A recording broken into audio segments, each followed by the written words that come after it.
Welcome to Restaurant Influencers, powered by Entrepreneur and Yelp. My name is Sean Walchef, founder of Cali Barbecue Media. In life and in the restaurant business, we learn through lessons and stories. Today, we are broadcasting live from the MURTEC conference in Las Vegas, multi-unit restaurant technology conference, where all the greatest thinkers, greatest minds have gathered at the Paris Hotel to talk about technology and to talk about influence. I have one of the most influential men on earth in the hospitality space. I've been watching this man for the last 2 years do what we talk about every single week, which is smartphone storytelling. If you own a restaurant business and you want to expand your business, you need to learn how to use the technology that is in your pocket. Today, we have the master himself, Stratis Morfogen. Welcome to the show. Thank you. Thank you for having me. So for the people that do not know who you are, I want to start with a question. Where in the world is your favorite stadium, stage, or venue? My favorite stadium, stage, or venue, seeing a performance? Sure. To me, was Roger Waters and Rush at Radio City. And then the Police at my father's place and U2 at Malibu nightclub. Did I answer your question? That answers my question. But you got to remember, the Police, I was 13 years old, but I mastered the art of sneaking through the delivery entrance and I got in. That's beautiful. The first place, where was that? The first stadium you mentioned. So my father's place was in Roslyn, Long Island. I was 13 years old. I heard about this group called the Police. Yes. I was just starting to play drums, and I heard they were playing at my father's place, which is 150 person capacity. Okay. And I got down to Roslyn. My mom thought I was basically sleeping, getting ready for like 9th grade. And I snuck in through the delivery entrance and I watched right behind Stuart Copeland playing drums. And I did the same thing at Malibu nightclub. There were about 300. And I wanted to hear about WLIR's new, Screamer of the Week. Oh my God, how do I remember that? Screamer of the Week, 1981 WLIR was I Will Follow. Okay. And I went to Malibu nightclub because Malibu sued. Actually, there's a great documentary on Showtime about this. Okay. It's the story of WLIR. Wow. And this was a radio station in Garden City where I grew up that had the best damn music that we never heard before. And this is where they were playing the Police and the Pretenders and U2 and The Cure before they could ever make it to mainstream. I love that. Yeah, it was really cool. So let's pretend that we are back at that place, that 150-seat intimate venue, and that we invite only the people that are the best of the best in the hospitality space, the best of the best. And for some reason, they don't know who you are. And you have 120 seconds to mic drop and let us know who's Stratis. Can you Pretty lay it interesting on question. As I went through the process of writing this book, I realized that I've disrupted everything in my life. And it goes back from the age of 6. When my parents were called into school when I was about 7 or 8, they said, we think he has learning disabilities. He's fidgeting, he's not focused, he's not interested in anything that's going on in the classroom. And my father said, really, interesting. Maybe you're not teaching things he's interested in. My father always had my back. So one day he said, after he heard it for about a year, he says, I want you to come to the Chelsea Chop House in Bellerose, Queens, where he's working right now as a busboy on weekends. And I want you, and I'm gonna hold a table for all of you, and I want you to come and see him on the floor. I want you to see him engaging with customers, telling what they're gonna eat tonight. I want you to see him telling the managers how to manage, and the busboys how to bus, and the waiters how to serve. And then you tell me if he's got a learning disability. Because there's not one kid in this classroom that can do what he does on a Friday night when these kids are tucked away watching their cartoons. So you just can't judge a kid because he may not be interested in your type of teaching, but he's interested in something else. And that was me. I was brought into the real world at a young age. I was at the Fulton Fish Market at 6 years old. I was there. I learned that if you don't park your car the proper way, there's an ice pick in the back of your car, in the back of your tire. I grew up that way. And to me, I wouldn't change a thing because it made me smarter. And like I said, universities fail students. Well, first of all, we're the only society that allows $150,000 in debt, but there's not $25,000 for a startup, meaning student loans. Everything about universities is backwards. They teach you to be a VP in the status quo. as soon as I understood that, and I understood that about 12 years old, I knew that was never going to be for me, and playing beer pong at fraternities was not for me. I wanted to be in business. And I loved my dad's business. He had about 9 restaurants at one time. And that was it. You know, for me, I've always disrupted everything I've done. They asked, I got in-school suspension. They asked me to, at 11 years old, they asked me to explain the economy in 2,000 words. I did it in 20. I said that there's a product that the consumer needs. There's a product, and then there's supply, and then there's demand. I swear to God, I wrote that at 11 years old. And they suspended me for in-school suspension because I refused to give them 2,000 words. You know, there came my father again. My father goes, "Can I read what the other kids wrote?" And he's like, "Are you guys joking me? This guy explained it to you in 20 words. He should be getting a prize, not in-school suspension." Yes. And that was my upbringing. Well, you refused to answer my question. I asked you for 120 seconds of your, you got of your about 7 entire minutes. career. That's right. That goes right over my head. No, but that's the beauty of why we do this podcast. That's why I love what we're doing, you know, having conversations like this with people that are really moving the needle for our industry. Give people a quick background of the breadth of projects that you're working on, from NFTs to publishing this book to running Brooklyn Dumpling Shop to the Automat to all of the things.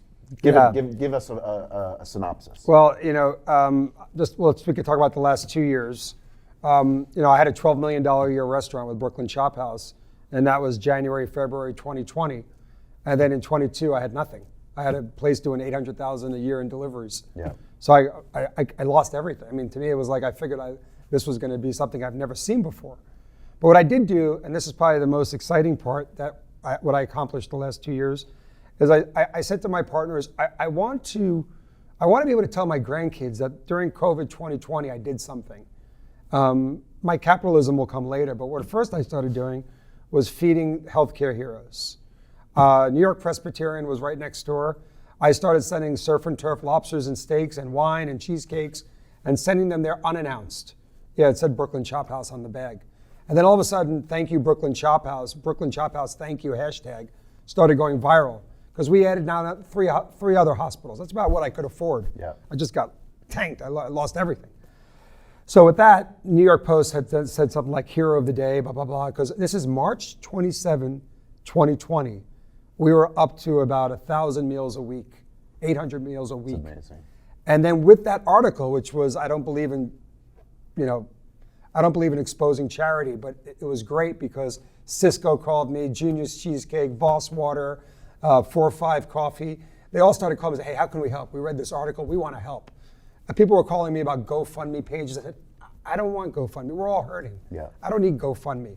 What I do need is when we do open, you come and visit our restaurant so I can hire my staff back." But until then, we started doing meals. And within about 5 months, we were almost 9,000 meals, complimentary to about 19 hospitals. And this is the same time that Mayor de Blasio and Comrade Cuomo were saying to us that guys like Danny Meyer should be the ones we should be looking at. And Danny used to be a friend of mine until he got exposed. He was the first to shut down, the first to lay off, and the first to basically say, "Give me $10 million because I got $105 million of cash on hand, and I have a $2 billion market cap." Mm-hmm. And these are what the politicians are saying are our leaders. Well, I knew that there was a big void in leadership in hospitality, and I was going to step in because I knew that I could do a better job. And hearing that these guys are our leaders kind of made my stomach turn. I read his book. His book was great. But when I found out he did that and Boycott Shake Shack went viral, and I'm not here to beat him down, but these are the things we need to learn from COVID. That in times of need, hospitality stands up and forgets about capitalism for a moment and support the people that are, I mean, these guys and women, from janitors to maids to doctors to nurses. I saw what was going on there. 18, 20 hours a day in a war room where they catch this thing and bring it back to their family. It was like a death sentence to everyone.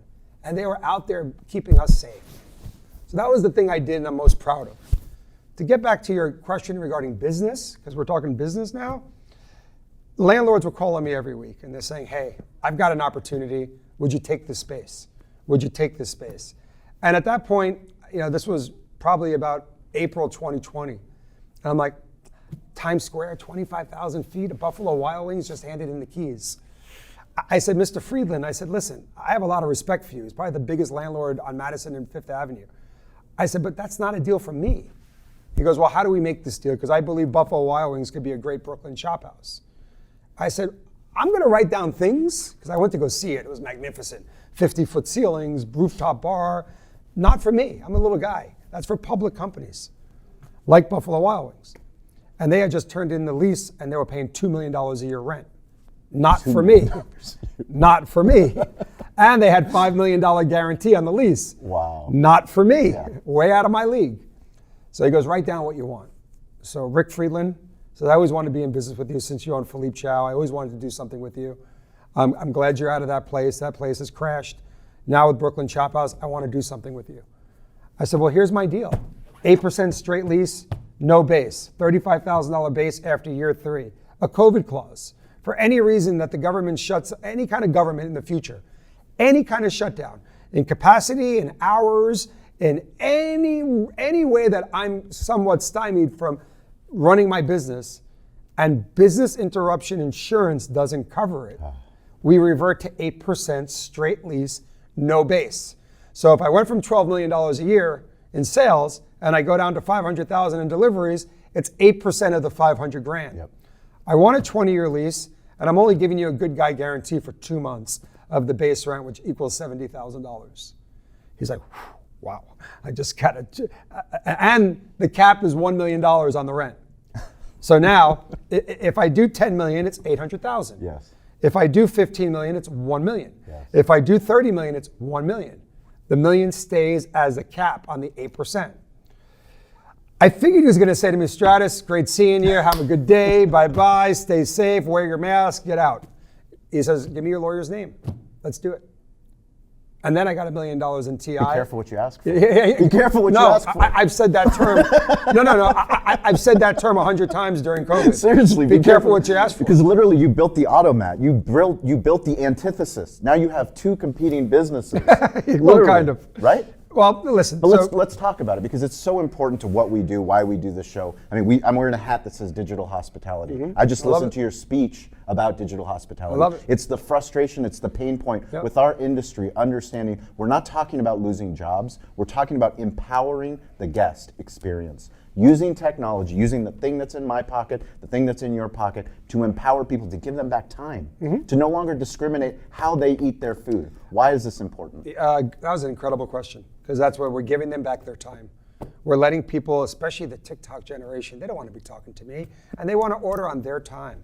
They want to say, at 4 in the morning as I leave this bar, I want to go pick up my dumplings and spring rolls, and basically I want it waiting for me, and when I get there, I want to scan my phone, take it out, and be in and out in 30 seconds. Remember, the benchmark was 4 to 6 minutes in hospitality, you got a winner.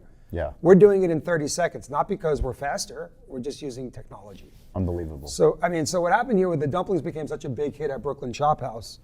I wanted to do a fast food version of it, and I wanted to study not just why the automat by Horn & Hardart succeeded, I wanted to understand why it failed. And after doing about 800,000 meals a day, they failed in the 70s because technology failed the automat. There were not dollar bill receivers.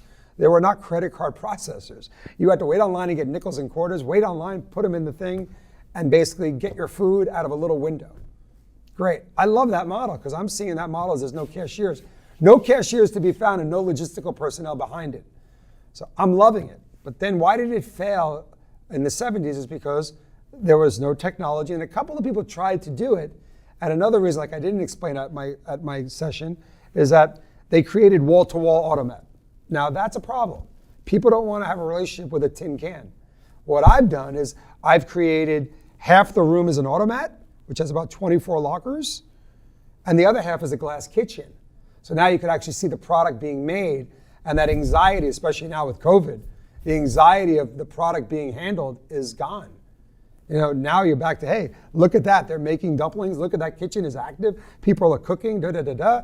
And my relationship is with my phone and that little cubby. Yeah. That's it. I don't need to see, speak, or hear anyone. Everything's now being done on my time. I'm the consumer.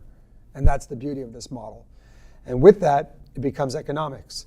I don't need cashiers. Same way we don't need toll booth clerks. You know, and I've been jumping up and down now for 3 years telling our industry, why is there a goddamn cashier in this restaurant? It doesn't make any sense. It makes no sense. It makes no sense. And that alleviates two issues. One, you can't find staff, and two is 7 out of 10 are going out of business because of excessive payroll. Yep. Now they're going out of business because they can't find payroll. Yep. Compound that together, and you've got a failure.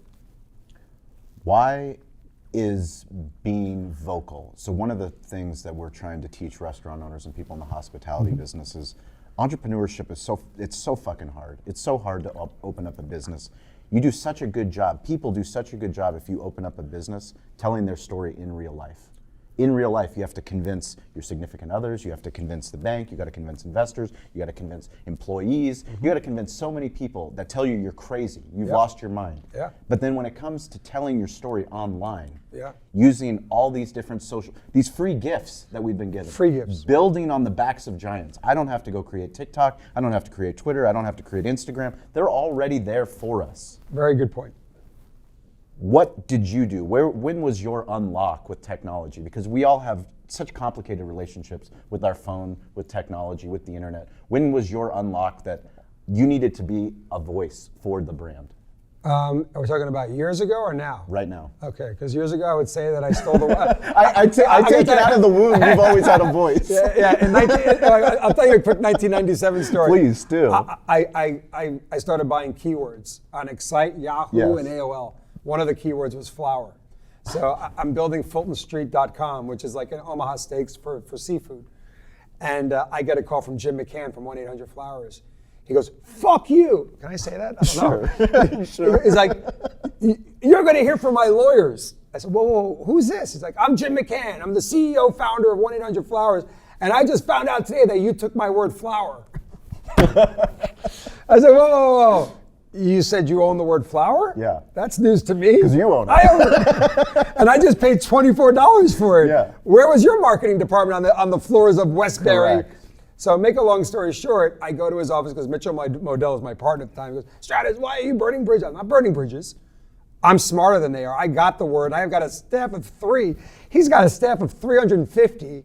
And I got the word flour. There's something wrong with that. Correct. So he should re-examine his business, stop calling me these words. So make a long story short, I said, "How you doing on Father's Day?" when we got to his office. He says, "Look at this guy's a wise ass, you know it's my worst holiday." I got the solution. Lobster tails, lobster bisque, tiramisu cake, 2 filet mignons, steak knife, Peter Luger steak sauce, and we make it as a Father's Day package with 2 big steak knives. But I want FultonStreet.com to have a homepage right on your homepage. Yeah. I want that to be linked to my site, to your offerings, and then to my site. He brought in like 3 guys. Make a long story short, I got 18,000 orders the first Father's Day. Unbelievable. 18,000 orders. Unbelievable. And then after that, I got another 15,000 for Christmas. That's unbelievable. Because we did a dad's, like a masculine gift instead of flowers. To make a long story short, that $24 was a pretty big investment because he grossed about $4 million in online sales in 1997 to 2000. So when you talk about that period and you see where we are now and you're about to launch this NFT project, what are the parallels? The same. Back in 97, when I had conversations with traditional retailers, all they had was a static business card and they called that their website. And I'd say, no. I said, you got such a huge advantage. Like my story with Modell's, I said, you have 125 stores. You can use these as same-day deliveries, returns. I mean, you are way ahead of Amazon. You can like really grab market share here if you take this thing called the internet serious. And they never did. And a lot of them are all bankrupt today because they never took it serious. They never thought this medium would work. I say the same thing about NFT and the metaverse. If you don't, I just trademarked all my brands on the metaverse. If you don't take the metaverse and NFTs seriously, you're going to be left behind again. We never learn. We in hospitality never learn from our mistakes. We never learn from history. And that's the unfortunate thing. But in return, it leaves big opportunities for the ones that do take it serious. What's the difference between Greek hospitality, what you were raised on, and digital hospitality? Well, you know, it's funny. So when I created FultonStreet.com, Customers.com rated as best in customer service with Southwest Airlines, Amazon, and Wells Fargo. We had 3 employees working on an AOL server. And we were up there with them. You know what my answer was? There's this computer screen. And our goal at Fulton Street That's why I got Entrepreneur of the Year, and it was crazy. I had 3 employees working on AOL. We were working on an AOL server. In the background, you hear the modem turning on, and we're talking customer service. But I was doing it all with 3 people. And our mission was to break down that computer screen, put our hand through the screen, and shake the customer's hand. How can we do that? We can do that with a nice fluffy email as soon as they order. And don't make it like a computer response. Correct. Hi, my name is Stratis Morfogen. I'm here to help you, blah, blah, blah. Here's my cell phone number if you have any questions regarding your order. Boom, there was no more screen. It was done. And Patricia Sebald caught on that in 1999, and she blew my company up because she said, you guys are complaining because you don't have money like Amazon and Southwest and all these big companies because you're blaming their wealth and their infrastructure on why they can give good service on this new medium called the internet. Well, there's Fulton Street run by this guy, Stratis. He's got 3 employees on an AOL server, and it was the best customer service I got on this thing called the web. Yep. And that's what it's about. That is what it's about. For us in the hospitality business, especially for our barbecue business, we became a digital-first barbecue business. We've always believed we wouldn't be open. We opened in 2008. It literally, we had to rely on the internet when we were failing. We had to use every app possible to get people to care about our brand, to care about what we were doing. So people talk about pivoting during the pandemic. We didn't pivot. We went all in. Correct. And in order to go all in, we needed technology partners. And you needed to already have your foundation in correct, place. correct. So you're not the norm. Correct. And Toast was able, who's the title sponsor of this podcast, they were the title sponsor of Meertech. Well, there you go. You use Toast.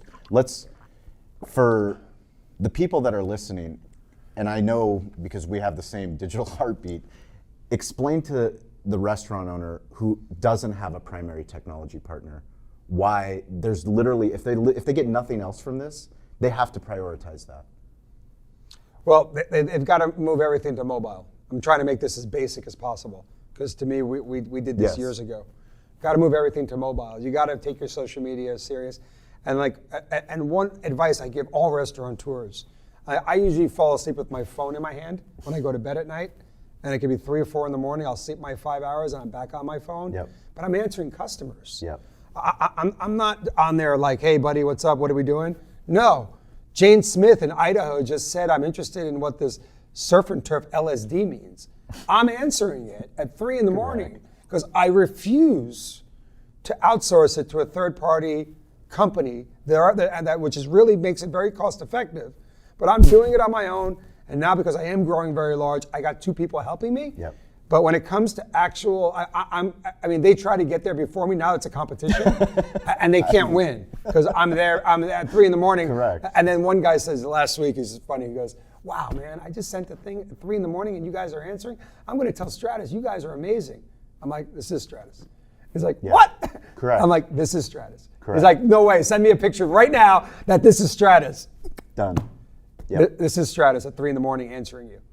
And if you don't have that kind of passion, and if you don't have that kind of determination and commitment, there's no reason to stick with the fax machine. So there's something interesting that you said during your talk, and a gentleman asked what kept you up at night, and I loved your answer, but what I'm more interested in, not what keeps you up at night, but what pulls you out of bed in the morning? Creating. I mean, I love to create. I mean, you know, I got to tell you, writing this book that I just finished it a few days ago, I didn't realize how many parallel stories I have. And it didn't matter if I was 6 years old or 54 years old, they were all related with one type of mindset. I will not accept the status quo. I will not listen to you. And I'm going to do things on my way. And if I fail, it's okay to fail. You know, what they teach in universities is that you can't fail. I mean, I'm telling you to fail in your 20s, even in your 30s. No, during COVID, I taught at Lehigh University, Zoom classes. And it's a great story. So this girl says to me, my dad is 64 years old. He had an Italian restaurant for 35 years and he failed. I said, what do you mean he failed? So, well, COVID, you know, he had to shut down. I go, so he didn't fail. These idiot politicians that never ran a lemonade stand like de Blasio and Cuomo took it away from him. But he didn't fail. They said, well, I appreciate that, but he's in full depression. And I'm afraid I'm going to lose my dad. I said, really? He doesn't get out of bed. He goes, lays on the couch.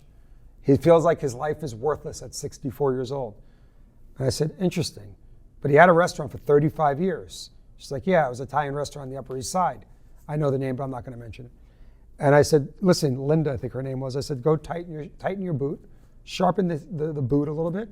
Go there and kick him in the ass. Because I could tell him 25 landlords that want to speak to him and that will put up all the money to get his beloved business back on, because your father is worthy. Why? He's got intellectual property. Yeah. And those fucking politicians can't take that away. They can take away your restaurant. They can take away your livelihood. They can even take away your health.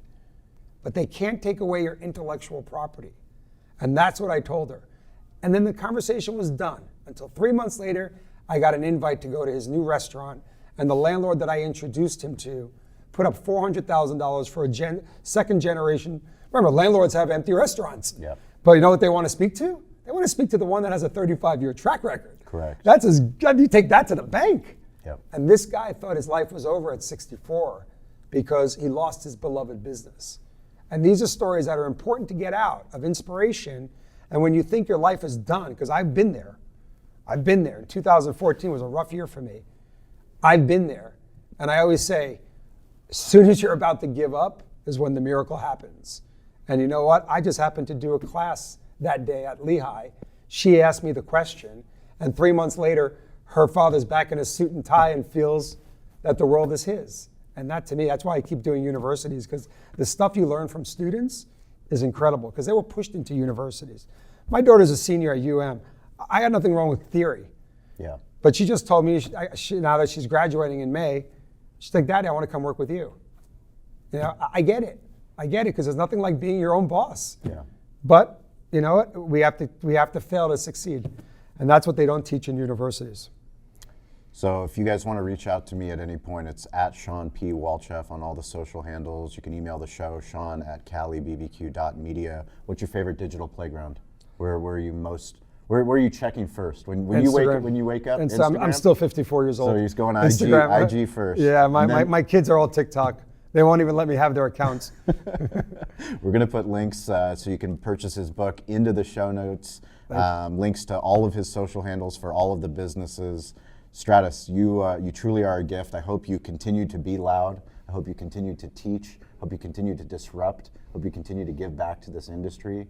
I'm grateful that you're playing the game within the game, but not only doing it selfishly, you're abundantly giving it by spending time with us today. So it's really nice. I appreciate you having me on. Thank you. Thank you. Thanks. It was awesome. Thanks.